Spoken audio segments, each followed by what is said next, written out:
Ginamit ni Shen Lingfeng ang kanyang skill para subukang alisin ito. Ngunit sa kanyang gulat, nagpatuloy ang apoy at direktang tumama sa kanyang mukha na nagpatumba sa kanya sa sahig. Nawala ng malay si Shen Lingfeng. Nanalo si Jin Hokang. Nang ipahayag ng referee ang resulta, agad na tumakbo ang rescue team para gamutin si Shen Lingfeng. Si Shen Lingfeng, ang mayabang at padalos-dalos na berserker, ay tinalo ng walang kalaban-laban sa buong proseso. At saka, hindi pa niya nailalabas ang kanyang buong lakas. Kung ipapakita niya ang kanyang buong kapangyarihan, gaano kaya ito katindi? Ang kanyang level, kasama ang kanyang napakalakas na kaalaman sa labanan, ay normal lang na talunin si Shen Lingfeng. Tama iyan. Sino ba naman ang mag-aakala na sa loob ng isang buwan, kaya niyang umakyat ng 5 level? Habang nag-uusap ang lahat, itinuro ni Wumang ang arena nang may interes sa kanyang boses. Tingnan nyo, may isa pang provincial top score. Isang maliit na babae na nakasuot ng damit ng isang Taoist priest, hinahamon si Jin Hokang. Ako si Song Halan, isang level 17 spirit Taoist. Sana ay maging mabait ka sa akin. Ang spirit Taoist ay isang espesyal na class sa Xia Kingdom, napakabihira. Ang kanilang espesyalidad ay ang paggamit ng iba't ibang uri ng mga anting-anting at siling teknikes. Matapos matukoy na ang kakaibang sakit ni Yuna ay dahil sa bloodline awakening, iminungkahi ng priest na gumamit ng siling teknike para kontrolin ito. Hindi niya inaasahan na magkakaroon siya ng pagkakataong makita ito dito. Palihim na sinuri ni Jin Hokang ang kanyang kalaban at sumagot, ako si Jin Hokang, isang level 19 paladin. Estudyante Jin Hokang, sigurado akong hindi mo pa ginagamit ang iyong buong lakas kanina. Mamaya, kapag nagsimula na ang laban, maaari mo bang iparamdam sa akin ang iyong estado ng full power breakthrough? Huwag kang mag-alala, hindi ko puputulin ang iyong pagcast ng skills. Sa ibaba ng arena, maraming estudyante ang nagulat nang marinig ito. Hindi ka panipaniwala. Kailan pa naging level 19 si Jin Hokang? Kaya pala hindi ko siya masuri gamit ang appraisal. Mas mataas pala siya sa akin ang 3 level. Tama iyan. Noong nilabanan ni Jin Hokang si Shen Lingfeng, hindi man lang siya gumamit ng buffs. Hindi ka panipaniwala. Hindi ba si Song Halan ang anak ng Song family mula sa Gyun Province? Ang tanging pamilya na may sertipikasyon na maglakbay sa labas. Nang makita ni Jin Hokang ang sinabi ni Song Halan, ngumiti siya ng may interes. Hindi na kailangang magbigay. Gagawin ko ang gusto mo. Kung gayon, napagkasunduan na natin, ngiting sabi ni Song Halan, nagdikit ang kanyang mga palad. Pagkatapos, opisyal na nagsimula ang kanilang laban. Sunod-sunod na ginamit ni Jin Hokang ang kanyang skills, Dao's Blessing, Blessing of Courage, at Guardian's Gift, na nagpamangha kay Song Halan. Ito ang aking pinakamahusay na estado. Ngayon, tamasahin natin ang proseso ng ating laban. Pagkasabi nito, iwinasiwas ni Jin Hokang ang kanyang kamay na nagpadala ng isang sinag ng liwanag patungo kay Song Halan. Kung ganito na rin lang, kailangan ko nang gamitin ang aking buong lakas. Naging seryoso ang mukha ni Song Halan. Nagsimula siyang mag-activate ng mga anting-anting. Isang serye ng mga anting-anting ang lumipad sa himpapawid, bumubuo ng isang bilog na barrier na humaharang sa pagitan niya at ng sinag ng liwanag na ipinutok ni Jin Hokang. Pagkatapos, kumuha siya ng isang anting-anting, nagbasa ng isang spell, at pinasabog ang sinag ng liwanag. Sinamantala ni Song Halan ang pagkakataong tumakbo, habang natatakpan ng makapal na usok ang paningin, ngunit natuklasan niyang wala na si Jin Hokang sa kanyang dating pwesto. Habang maingat siyang tumitingin sa paligid, narinig niya ang boses ni Jin Hokang sa kanyang likuran. Akala mo ba, sa pagbabago lang ng posisyon, makakatakas ka na sa aking pagtugis? Habang nagsasalita, iwinasiwas ni Jin Hokang ang kanyang martilyo. Mabilis na nag-react si Song Halan, agad na lumingon at gumamit ng isang anting-anting para lumikha ng isang kalasag, matagumpay na nakaiwas sa biglaang atake ni Jin Hokang. Ngunit, hindi niya maiwasang magtaka, kailan pa siya nakapunta dito. Sa totoo lang, kahit na ang lahat ng kanyang otomatikong depensibong equipment ay na-activate, halos hindi niya ito nakayanan. Gagamitin ko ang galaw na ito at susugal ako. Sa pagpapasya nito, nagpaputok si Song Halan ng ilang bolang apoy kay Jin Hokang para makakuha ng oras, pagkatapos ay nagbasa ng isang spell para mag-summon ng isang legion ng Bean Soldiers. Nang makita ito ni Jin Hokang, umiti siya ng may interes. Interesting. Hindi ko inaasahan na ito ang Bean Soldiers ng mga Taoist. Sa utos ni Song Halan, sabay-sabay na sumugod ang mga Bean Soldiers. Sa ilang suntok lang, natalo ni Jin Hokang ang legion ng mga Bean Soldiers. Ngunit, mabilis silang nabuhay muli at nagpatuloy sa pag-atake kay Jin Hokang. Ang mga sundalong ito ay hindi mahirap harapin, ngunit mayroon silang kakayahang mag-regenerate na katulad ng Phantom Bear. Medyo nakakainis ito. Mukhang ang tanging paraan para tuluyan silang talunin ay ang putulin ang kanilang supply ng magic power. Habang nag-iisip, nagpatuloy si Jin Hokang sa paglaban sa pagtataka ni Song Halan. Impossible. Ang aking soldier formation ay sapat na para pigilan ang isang level 30 practitioner, pero kayang-kaya itong harapin ni Jin Hokang.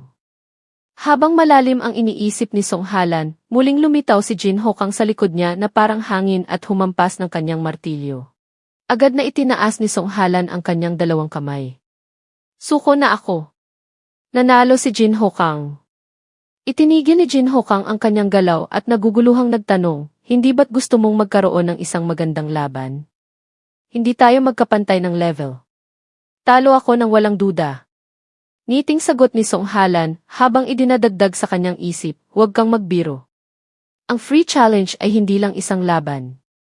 Kung magpupumilit ako, ang kahihinatnan ko ay magiging katulad lang ni Shen Lingfeng. Sa susunod na pagkakataon, hihingi ako ng gabay.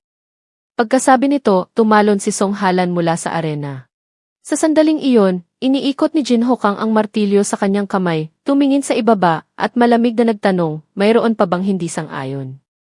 Hihintayin ko kayong lahat dito para hamunin ako.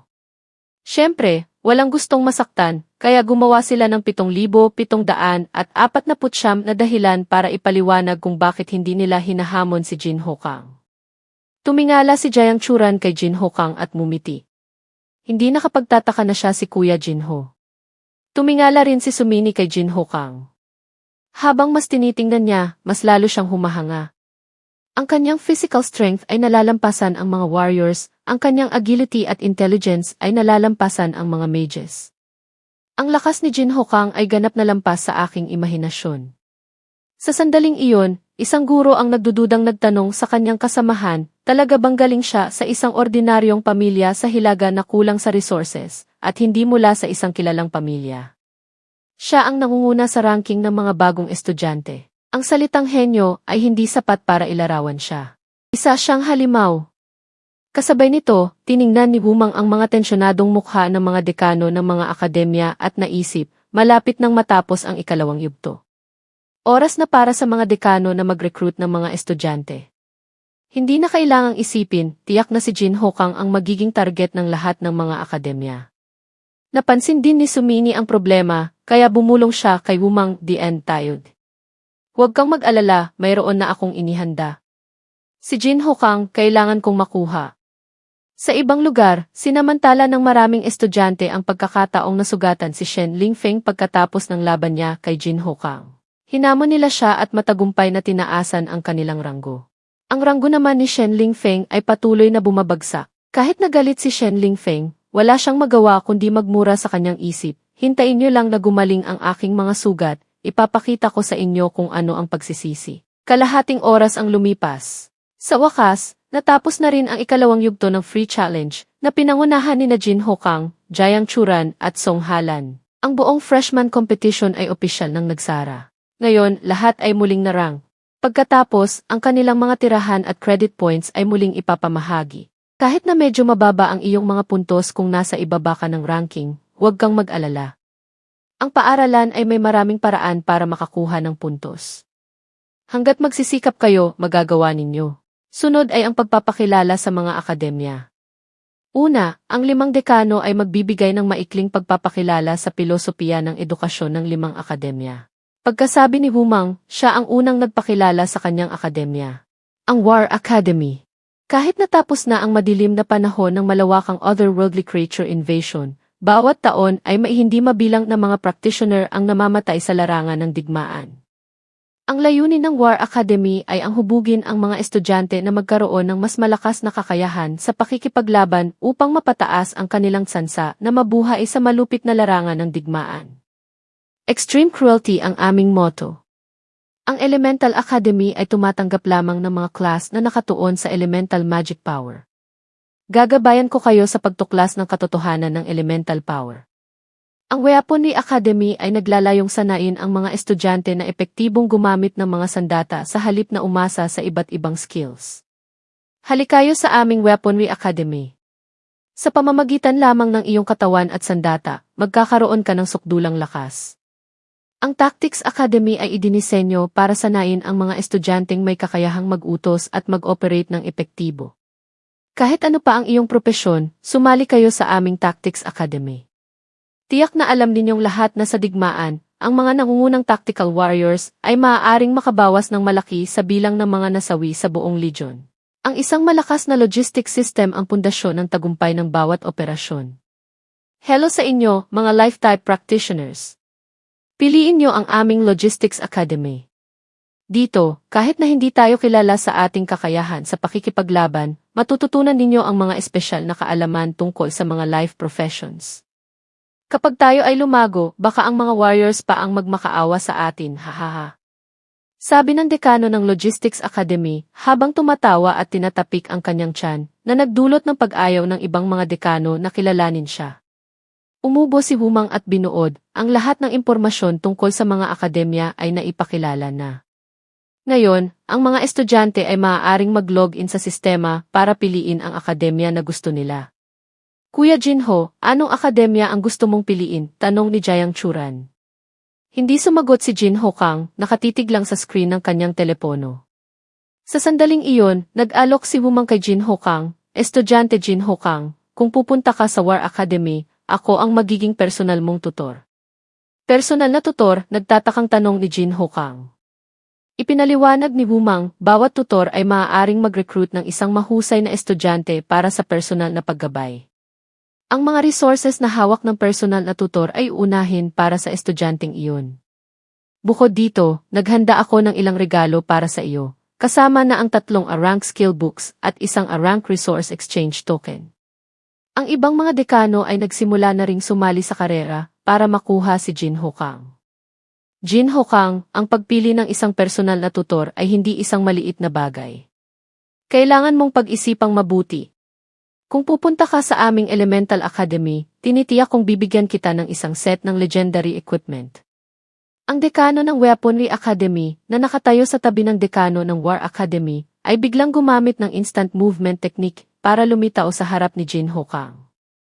Hanggat magiging miyembro ka ng Weaponry Academy, lahat ng bagay sa labas na makakatulong sa pagpapabuti ng iyong lakas ay malaya mong mapipili at magagamit. Hoy, ako ang nauna. Hindi nasisiyahang sabi ni Umang mula sa itaas. Bakit natin pag-uusapan kung sino ang nauna? Ang mahalaga ay ang sincerity. Medyo nahihiya si Jinho Kang, kinamot ang kanyang baba, at naisip parang nangyari na ito dati. Ang ibang mga estudyante, nang masaksihan ang eksenang ito, ay hindi maiwasang mainggit. 3 dekano ang personal na nag-aagawan kay Jinho Kang. Ito ba ang espesyal na pagtrato para sa nangungunang kandidato sa entrance exam? Nakakainggit naman. Ang posisyon ng isang personal na tutor student ay katumbas ng isang direct disciple sa isang pamilya at mayroon din silang pribilehiyo na unahing gamitin ang resources ng tutor. Ngunit, ang mga kondisyon na inaalok ng 3 dekano ay tila napaka-generous. Ang A-Rank skill books ay bihira na, pero ang dekano ng Elemental Academy ay mas generous pa, nagbibigay ng isang buong set ng legendary equipment. Sina Old Zhu at Old Song ay seryoso na talaga.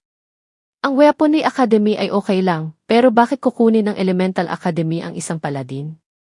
Habang palihim na kinokondena ni Wumang ang kanyang 2 matandang kaibigan, narinig niya ang isang nakakagulat na sinabi ng punong guro.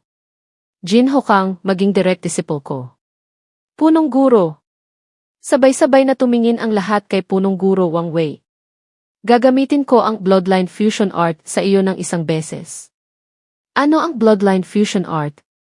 Ang Bloodline Fusion Art ay isang forbidden magic na nangangailangan ng pagsasama ng dugo ng ibang lahi. Ang magic na ito ay maaaring magbigay sa iyo ng isang espesyal na bloodline. Ang teknike na ito ay lubos na magpapabuti sa iyong physical constitution.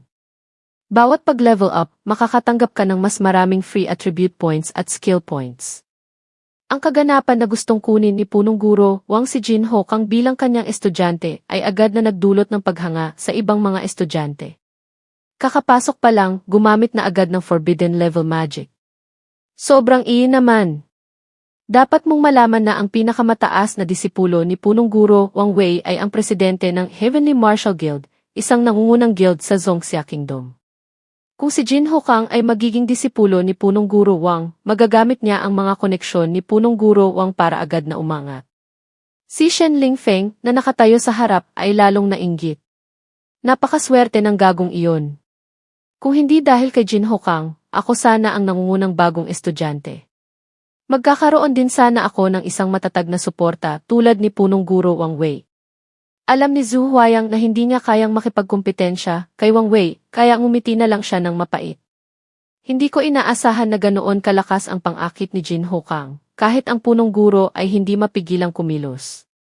Marami pang sorpresa mula kay Jin Hokang, sagot ni Wang Wei, pagkatapos ay kumuha ng isang bagay at ibinigay kay Jin Hokang.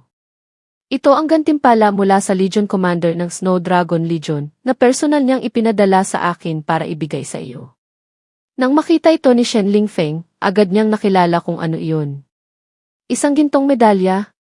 Paano nangyari iyon?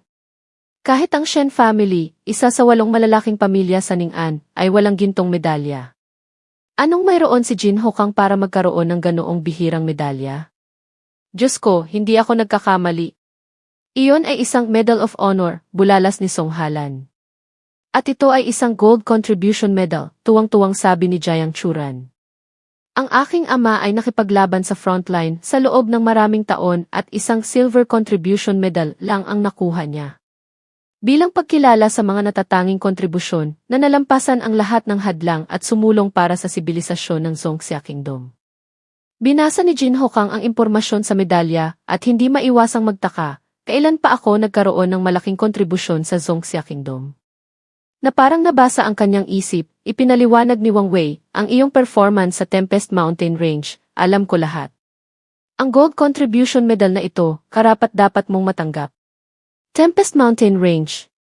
Ngunit, kahit napuksain ang isang masamang legion, hindi ka makakakuha ng isang Contribution Medal. Hindi kaya may iba pang nakatagong kwento sa likod nito, naisip ni Jin Hokang. Tinanggap pa rin niya ang regalo at hindi nakalimutang sabihin, salamat po, punong guro. Tumawa si Zhu Huayang at nagbiro, Jin Hokang, bakit ang formal mo? Tinatawag mo pa rin siyang punong guro.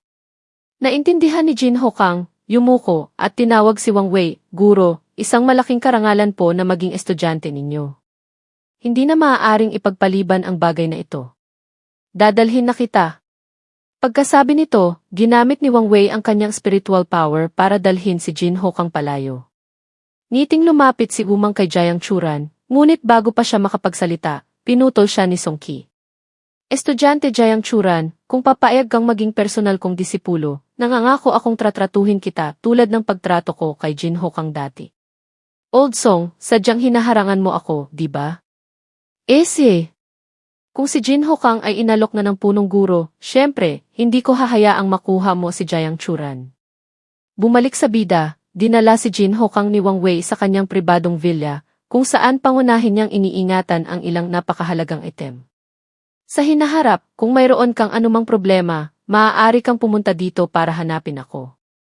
Una, dadalhin kita para pumili ng mga materyales na kailangan para sa Bloodline Fusion Art. Naisip ni Jin Hokang, ang villa na ito ay malamang na pribadong warehouse ni punong guro Wang. Kailangan ng instant teleportation para makapasok at makalabas. Maaaring nasa labas ito ng Suhang Province o kahit sa labas ng Zhongxia Kingdom.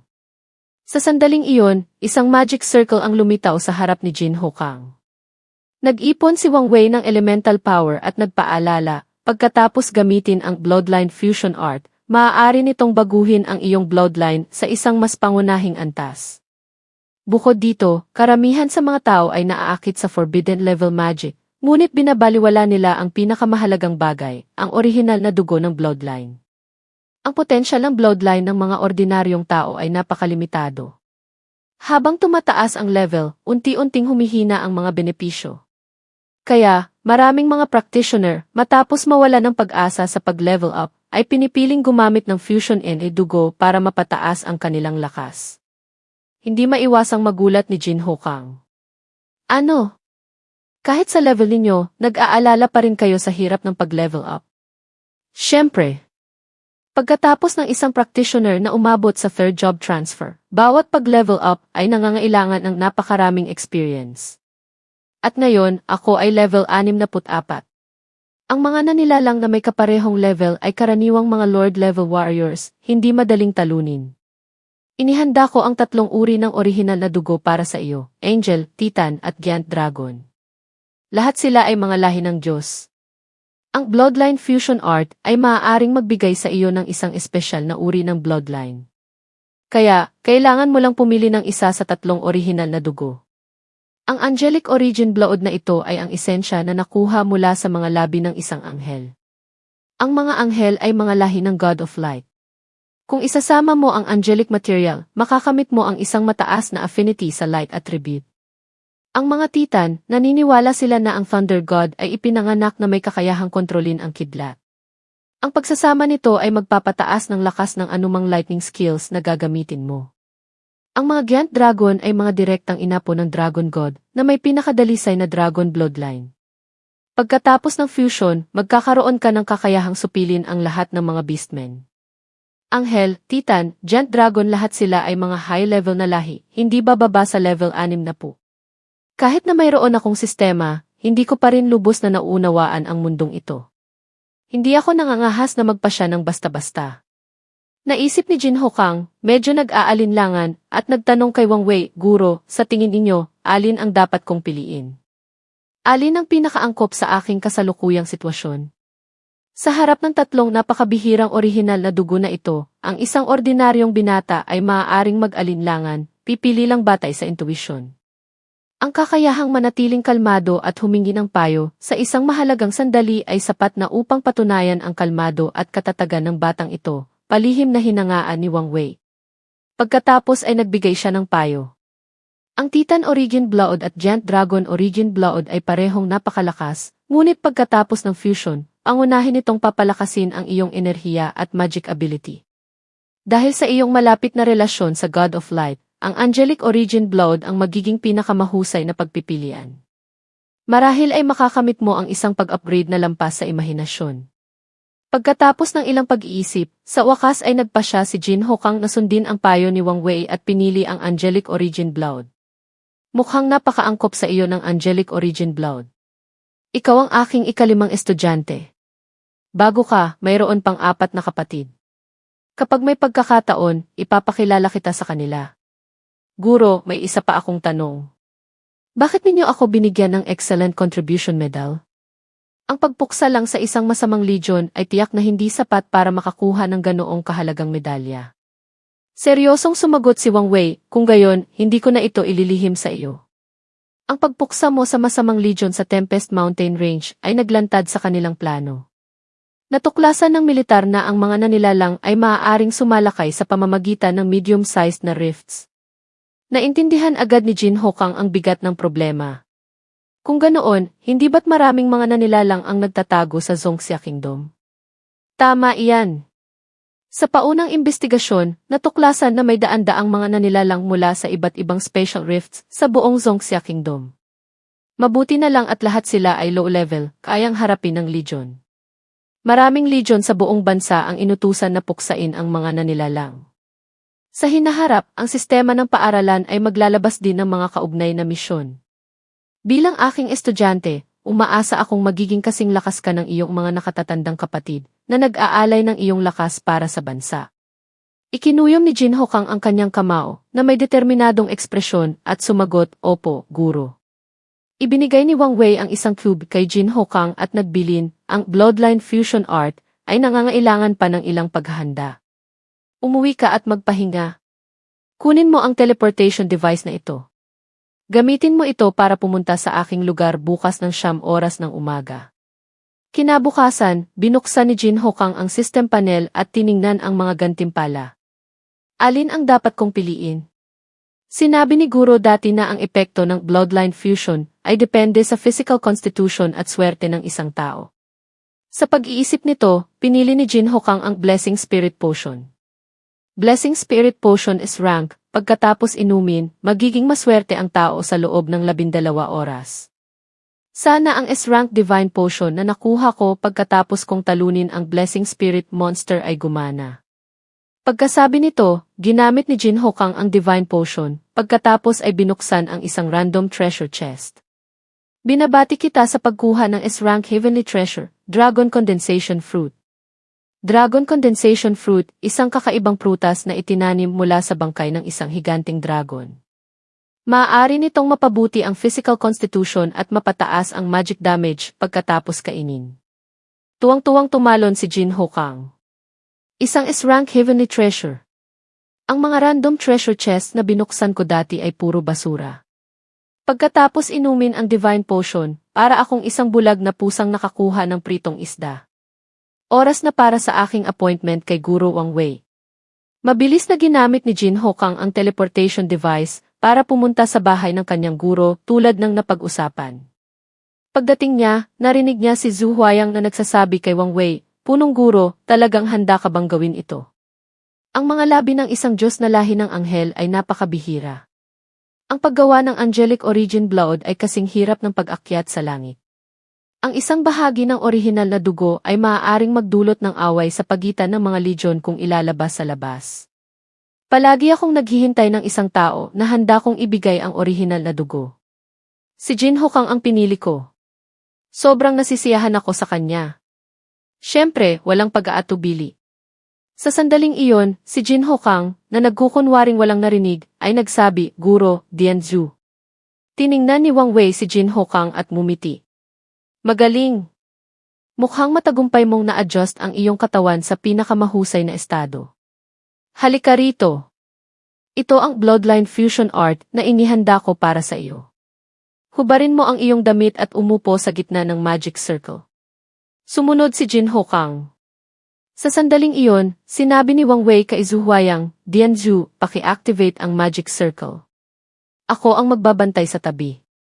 "Sige," sagot ni Zhu Huayang, at sinimulang i-activate ang magic circle. Sinisimulan ang proseso ng Bloodline Fusion Art. Agad na, napalibutan ng liwanag ng light element ang katawan ni Jin Hokang. Ngunit, mabilis na, ang gintong liwanag ay napalitan ng asul na liwanag ng frost, na nagulat kay Zhu Huayang. Napakalakas ng frost power. Mukhang may espesyal na bloodline ang katawan ni Jin Hokang. Hindi nagtagal, ang buong villa ay natakpan ng makapal na layer ng yelo. Tiningnan niya ang kanyang braso na nagyelo habang nagkakast ng spell, lalo siyang humanga. Kung si Jin Hokang ay naging isang mage, sa ganitong kalakas na frost power, maaari siyang maging isang nangungunang ice system mage sa hinaharap. Alam ko na ang kapatid ni Jin Hokang ay nagigising ang kanyang frost bloodline. Nahulaan ko na maaaring may katulad na bloodline din si Jin Hokang. Ang angelic bloodline ay isa sa mga nangungunang bloodline. Sa proseso ng fusion, susupili nito ang ibang mga mababang kalidad na bloodline. Kaya, hindi ko ito gaanong pinansin. Ngunit, ngayon, ang angelic bloodline at frost bloodline ay may kaugnayan sa isa't isa, at mayroon pang mutual resistance. Sa ganitong kataas na kalidad ng frost bloodline, natatakot akong hindi ordinaryo ang background ni Jin Hokang, sabi ni Wang Wei, kumunot ang noo, at naisip, ang mga bloodlines ng mga tao ay tila nagmula sa mga manlalaro na unang sumali sa Eternal. Pagkatapos magsama ang Eternal at realidad, kung mas mataas ang level ng isang practitioner, mas makakamit niya ang buong mana ng bloodline. Ang frost power sa katawan ni Jin Hokang ay kayang labanan ang angelic bloodline, na nangangahulugang ang kanyang ninuno ay isang high-level na manlalaro na maagang sumali sa Eternal. Kung hindi, bilang isang inapo, hindi makaka-activate si Jin Hokang ng ganoong katakot-takot na frost bloodline. Kung walang hadlang mula sa frost bloodline, ang angelic bloodline ay maaaring ganap na pumasok sa katawan ni Jin Hokang. Ngayon na naglalaban ang frost bloodline at angelic bloodline, kahit na ang frost bloodline ay tuluyang mawala, hindi na gaanong matitira sa angelic bloodline. Ang pagkawala ng malaking halaga ng angelic origin blood ay maaaring magdulot ng isang resulta na hindi mas maganda kaysa sa paggamit ng isang A-rank heavenly treasure. Ngayon, maaari na lang tayong umasa sa tadhana. Kung pilit nating puputulin ang fusion ritual, magdudulot lamang ito ng pagkabaliw ni Jin Hokang at kamatayan. Sana maging maganda ang kapalaran ni Jin Hokang, bumuntong hininga si Zhu Huayang. Si Jin Hokang naman, pagkatapos ng ilang sandaling pagtitiis sa sakit na dulot ng dalawang bloodlines, isang hindi inaasahang bagay ang nangyari. Gate of Consciousness ay na-activate. Gusto mo bang pumasok sa spiritual area sa iyong subconscious? Nasa ibang espasyo si Jin Hokang. Sa malayo, isang anghel ang humiti at nagsabi sa kanya, "Anak, sa wakas, dumating ka na. Ito ba ang aking spiritual area?" Habang nagdududa pa si Jin Hokang, nagpatuloy ang anghel, "Anak ko, binabati kita sa pagtanggap ng biyaya ng Diyos. Ipinadala ako ng Diyos para ibigay sa iyo ang tunay na enerhiya. Hindi ka matatali sa moralidad o malilimitahan ng mga prinsipyo. Susundin mo lang ang iyong sariling mga kagustuhan at kalooban. Kung gayon, handa ka bang tanggapin ang enerhiyang iyon?" Sa likod ng talukbong na iyon, hindi ito ang mukha na dapat mayroon ang isang anghel, kundi ang malupit na ngiti ng isang demonyo. Nakakadiri. Bakit sa pagkakita pa lang sa kanya, gusto ko nang ipatawag ang Holy Light Mace at puksain siya agad. Anak, huwag kang matakot. Tanggapin mo ang biyaya na ito. Magkakaroon ka ng isang uri ng kapangyarihan na hindi mo pa nararanasan. Sabi ng peking anghel habang iniaabot ang kanyang kamay kay Jin Hokang. Ngunit, isang iglap lang, isang martilyo ang tumama sa kanyang mukha. Dala ni Jin Hokang ang kanyang martilyo sa balikat, medyo gumaan ang kanyang pakiramdam. Mas maganda na ngayon. Dapat ko talagang sundin ang aking sariling mga iniisip. Sa sandaling iyon, si Han Yao, ang peking anghel, na nanonood kay Jin Hokang mula sa isang lugar, ay ngumisi. Tiningnan siya ng kanyang alipin ng may pagtatasa. Wala, nakakita lang ako ng isang taong napaka-interesante. Pagkasabi nito, iwinasiwas niya ang kanyang kamay na may pag-asa sa kanyang puso. Bata, huwag mo akong bigin. Bumalik sa pangunahing kaganapan. Matapos saktan ni Jin Hokang, sumigaw ang peking anghel, "Ano nang ginagawa mo? Nangahas kang lapastanganin ang isang Diyos. Ibababa ng Diyos ang kanyang parusa at mamamatay ka ng walang libingan. Ngayon, lumuhod ka agad at humingi ng awa sa Diyos para patawarin ka. Maaari kong isaalang-alang na patawarin ka sa ngalan ng Diyos." Hindi na kailangan. Itinutok ni Jin Hokang ang kanyang sandata sa peking anghel bilang isang deklarasyon ng digmaan. Walang kwentang bata. Talagang hindi mo alam kung ano ang mabuti para sa iyo. Muling lumitaw ang isang malupit na ngiti sa labi ng peking anghel. Pagkatapos, itinaas niya ang kanyang kamay na may matutulis na kuko at gumawa ng isang kilos ng pagpisil. Agad na, libu-libong kadena ang pumalibot at kumontrol kay Jin Hokang. Hindi mabilang na mga pulang mata ang lumitaw. Ang peking anghel ay tumawa ng may kasiyahan. Napakagandang tunog. Ito ang kahihinatnan ng hindi paggalang kay Lord Xia. Siya alagad ka ng Evil God. Katatapos lang magsalita ni Jin Hokang nang makatanggap siya ng isang sampal. Walang galang na bata. Nagtagumpay kang makuha ang interes ng aking Panginoon. Personal na ipinadala ako ng aking Panginoon para hugasan ka ng kasalanan. Bigyan mo ng biyaya ang iyong sarili. Gagabayan ka ng Panginoon sa tamang landas. Pagkatapos noon, patuloy na sinira ng masamang puwersa ang kamalayan ni Jin Hokang. Kasabay nito, sa labas, isang itim na aura ang bumalot sa katawan ni Jin Hokang. Nang makilala na ito ay ang puwersa ng Evil God, agad na ginamit ni Wang Wei ang kanyang kapangyarihan para maiwasan ang pagkasira ng Magic Circle. Kasabay nito, nagtaka siya, bakit lumitaw ang puwersa ng Evil God sa Angelic Bloodline? Maliban na lang kung ang mga labi ng anghel na iyon ay pinatay ng isang Evil God. Nang makita ang enerhiya na idinagdag ni Wang Wei na itinulak ng Magic Circle, namutla ang mukha ni Zhu Huayang. Hindi maganda. Nasa panganib si Jin Hokang. Gagamitin ng puwersa ng Evil God ang lahat ng paraan para sirain ang angelic power. Sa sandaling iyon, biglang tuwang-tuwang sinabi ni Wang Wei, "Teka." Tila hindi humihina ang angelic power sa katawan ni Jin Hokang, sa halip ay tumataas pa. Ang Frost Bloodline at Angelic Bloodline ay unti-unting nalalampasan ang itim na aura na iyon. Sa loob ng subconscious, salamat sa dalawang bloodlines na ito, natanggal ni Jin Hokang ang mga kadena ng peking anghel na nagulat sa kanya. Malinaw na gusto kong lamunin ang kaluluwa ng batang ito, bakit biglang lumitaw ang ganoong kalakas na divine power? Si Jin Hokang ngayon ay naging isang mandirigma ng liwanag na may mga pakpak ng yelo. Mula sa kanyang likuran, Kinuha niya ang kanyang sandata at direktang sinaksak ang peking anghel. Naglaho ang peking anghel at napalitan ng tunay na anyo ng alagad ng evil god. Tumawa siya ng malakas. Bata, kinikiliti mo lang ako. Ang iyong paglaban ay nagdaragdag lamang ng isang maliit na problema sa aking plano. Pagkasabi nito, patuloy na naghagis ng mga kadena ang alagad ng evil god kay Jin Hokang, ngunit nasira lang nito ang isang pader ng yelo. Habang nagugulat siya, nakita niya ang isang magic circle sa ilalim ng kanyang mga paa. Pagkatapos, mula sa magic circle, lumabas ang matutulis na yelo at tumago sa kanyang katawan. Ha! Tinatanggap ko ang regalong ito. Ang tinatawag ninyong enerhiya ng tao ay isang maliit na sinag ng liwanag lamang na ibinigay ng Diyos. Bilang pinakamatapat na mananampalataya ni Lord Xia, ang tinatawag kong enerhiya ay isang bagay na hindi kailanman maunawaan ng isang mortal na tulad mo. Lumalaki ang katawan ng alagad ng evil god.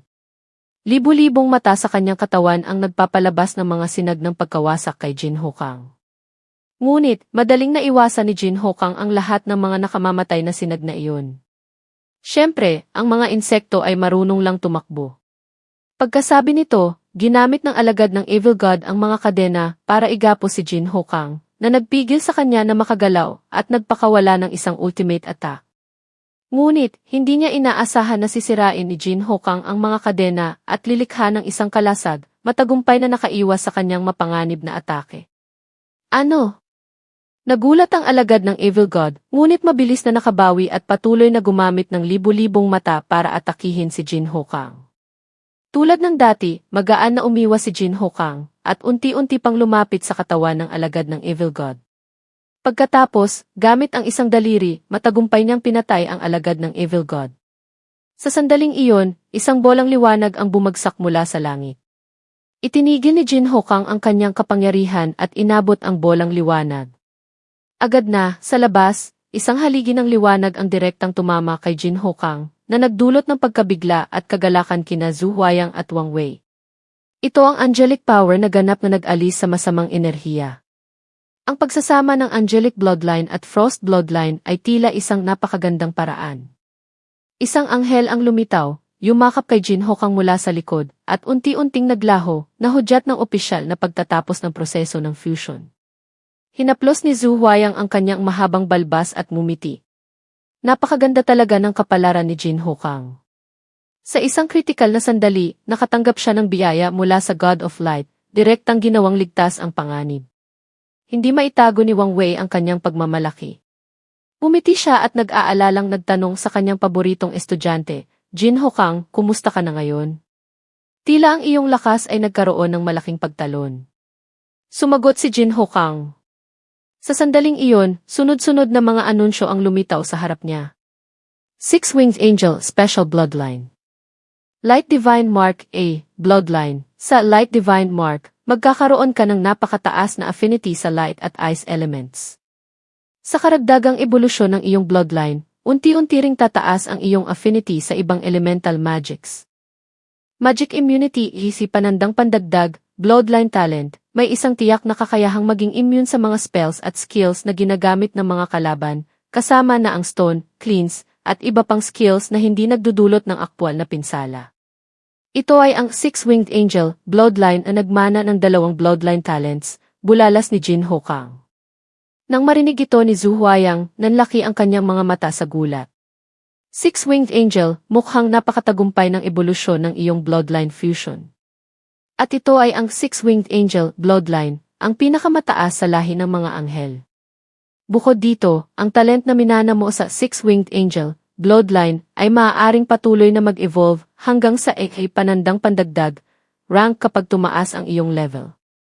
Guro, lumitaw din ang isang panandang pandagdag, rank, Angelic Divine Body, Bloodline Secret Art, utal-utal na sabi ni Jin Hokang, habang binabasa ang anunsyo na kalalabas lang.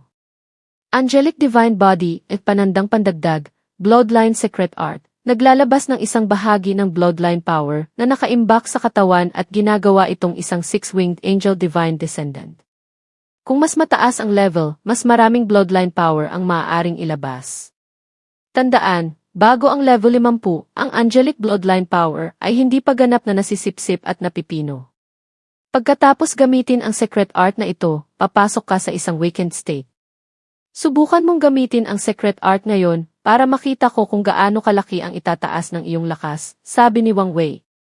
Sumunod si Jin Hokang sa payo ni Wang Wei at sinimulang gamitin ang Angelic Divine Body Bloodline Secret Art, isang napakalaking angelic power ang biglang lumabas na nagpamangha kay Zhu Huayang. Napakalakas ng elemental energy fluctuation. Ginamit ni Wang Wei ang kanyang spiritual power, tiningnan si Jin Hokang at sinuri, magaling. Pagkatapos gamitin ni Jin Hokang ang Bloodline Secret Art, ang kanyang lakas ay mas mataas pa ng 5 beses. Jin Hokang, ano ang nararamdaman mo ngayon? Hindi ka panipaniwala. Ang buong katawan ko ay puno ng enerhiya na hindi ko pa nararanasan. Ang light element at ice element ay parehong aking tapat na kasama. Maaari ko silang kontrolin at supilin sa aking kalooban. Ang sobrang lakas ng enerhiya ay nagdulot ng pag-alarma sa security system sa villa ni Wang Wei. Babala! Babala! Babala! Natukoy ang high-level elemental energy. Ina-activate ang level